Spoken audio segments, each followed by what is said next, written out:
Donald and Dan Koob were on the field tonight in the bowl while all of this was going on. We're going to get their impressions on what it was like to be there.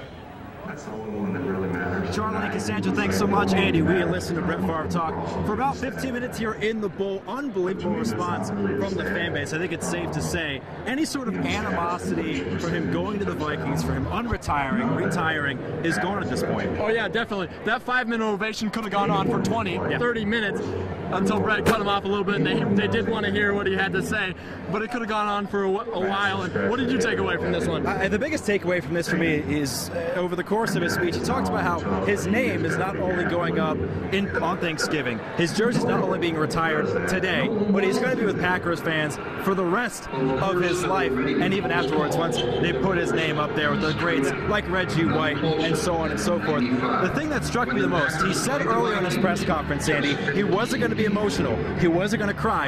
You could tell immediately Brett Favre was choked up as soon as he walked out.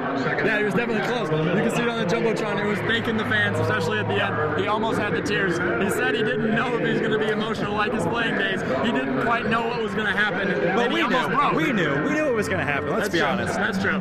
67,000 people filed into these stands to watch Brett Favre address them today, and you could tell he couldn't even get through sentence fragments without them stopping him for applause. I mean, it's obvious at this point that Brett Favre is home. He's a Green Bay Packer, and nothing from this point forward will ever change.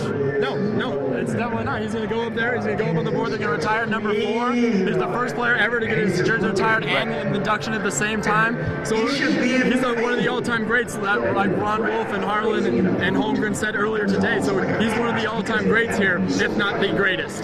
Camden, Ohio waits for Brett Favre, but he says the NFL Hall of Fame, very comparable to the Packers Hall of Fame, which is where he is now being inducted. Cassandra and Charlie, let's head back to you guys in the studio. All right. Thank you guys so much, and we're going to be right back with